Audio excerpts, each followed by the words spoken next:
अयोध्या में कुछ दिन पहले दीप जले। लाखों नहीं करोड़ों। हर बार की तरह रिकॉर्ड टूटा। पर यह रिकॉर्ड अयोध्या का नहीं, भारत की आत्मा का है।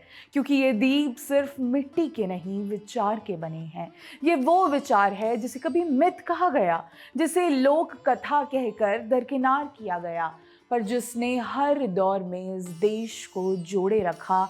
वसुधैव कुटुंबकम। आज जब दुनिया व्यापारिक सीमाओं और सांस्कृतिक दीवारों में सिमट रही है, जब ट्रंपवाद फिर से टैरिफ की भाषा में लौट रहा है, भारत अपने दीपों से संदेश दे रहा है कि सभ्यता की असली शक्ति उसके विचार में है, ना कि उसके शस्त्र में। ये कथा सिर्फ संस्कृति की नहीं है, ये उस मोड़ की कहानी है जहां भारत ने अपने अतीत को माफी नहीं, मूल्य की तरह देखा। 2014 के बाद पहली बार सत्ता में एक नेतृत्व आया जिसने ये कहने की हिम्मत की कि भारत सिर्फ राष्ट्र नहीं, एक सभ्यता है। प्रधानमंत्री नरेंद्र मोदी के लिए संस्कृति कोई इवेंट मैनेजमेंट नहीं, एक सिविलाइजेशनल प्रोजेक्ट है। अयोध्या दीपोत्सव, काशी विश्वनाथ कॉरिडोर, राम मंदिर, सोमनाथ से लेकर नॉर्थ ईस्ट के अष्टलक्ष्मी महोत्सव तक, ये सब एक ही सूत्र से जुड़े हैं, सभ्यता की वापसी सार्वजनिक विमर्श में। अयोध्या का दीपोत्सव केवल धार्मिक उत्सव नहीं है, ये भारत की सॉफ्ट पावर का सबसे सजीव रूप बन चुका है। 2022, 2024 और 2025 के गिनीज रिकॉर्ड, विश्व मीडिया की कवरेज, NRI भागीदारी, ये सब दिखाता है कि ये उत्सव इवेंट नहीं, एक्सप्रेशन है। जब विश्व भर के नेता तनाव, विभाजन और टकराव की राजनीति में उलझे हैं, भारत की नीति संस्कृति को संवाद बना रही है। प्रधानमंत्री मोदी की शैली की विशेषता यही है, सॉफ्ट पावर विद फर्मनेस। योग दिवस इसका पहला वैश्विक प्रयोग था। कभी योग को स्पिरिचुअल स्ट्रेचिंग कहने वाले अब उसे अपनी राजनीतिक प्रतिष्ठा के लिए अपनाते हैं। 191 देशों में योग दिवस का उत्सव इस बात का प्रमाण है कि भारत बिना दबाव के भी दुनिया को दिशा दे सकता है। विश्व आयुर्वेद दिवस से लेकर गीता महोत्सव तक, ये सब सरकारी आयोजन नहीं है, ये वो रणनीति है जो संस्कृति को पॉलिसी बना रही है। आयुर्वेद अब ऑल्टरनेटिव मेडिसिन नहीं, भारत का ज्ञान निर्यात है।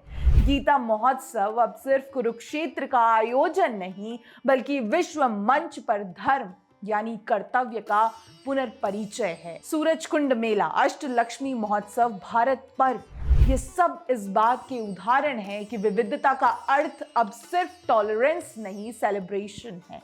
भारत ने अपनी संस्कृति को बचाव की मुद्रा से निकालकर प्रस्ताव की मुद्रा में खड़ा कर दिया है।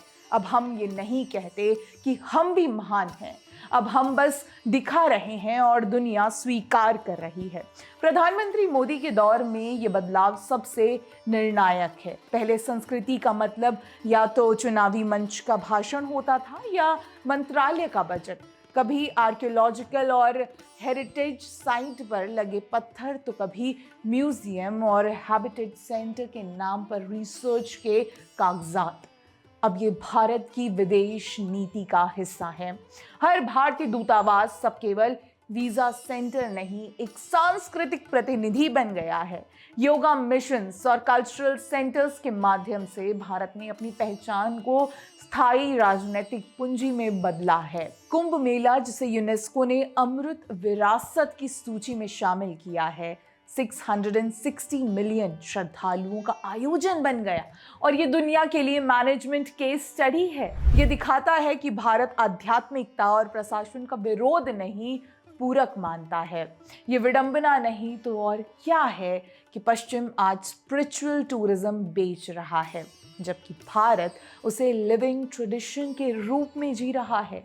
अब यूरोप अपनी पहचान के संकट से गुजर रहा है, भारत अपनी जड़ों से जुड़ने के कारण और मजबूत हुआ है।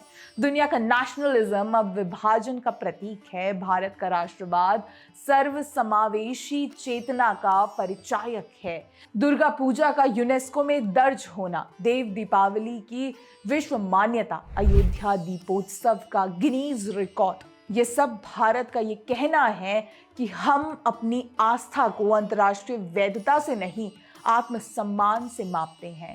यहाँ एक सूक्ष्म फर्क है। ये जो चल रहा है वो किसी बीते गौरव की पुनः स्थापना नहीं, बल्कि उसकी आधुनिक अभिव्यक्ति है। क्योंकि सभ्यता कभी मरती नहीं, बस मौन हो जाती है, और ये मौन अब टूटा है। मुगल काल, औपनिवेशिक शासन और स्वतंत्रता के बाद की वैचारिक झिझक सबके बाद भारत ने फिर कहा है, हमारे प्रतीक, हमारी पूजा, हमारी परंपरा, ये सब बैकवर्ड नहीं, हमारी बैकबोन है। दीपोत्सव का हर दीप उस राष्ट्र का प्रतीक है जिसने अपनी आत्मा को फिर से पहचान लिया है। ये वही भारत है जो अब सॉफ्ट पावर नहीं कहता, बल्कि सिविलाइजेशनल पावर कहता है। और यही वो फर्क है जो 2014 के बाद आया, जहां पहले संस्कृति ओकेजन थी, अब वो ओरिएंटेशन है। सरयू किनारे वो रोशनी केवल उत्सव की नहीं, एक घोषणा की है कि भारत अब आत्मविश्वास में है, और आत्मविश्वास की ये रोशनी युद्ध नहीं, संवाद से फैलेगी। जब दुनिया आज भी सवाल खोज रही है, भारत दीप जला रहा है, शांत पर दृढ़।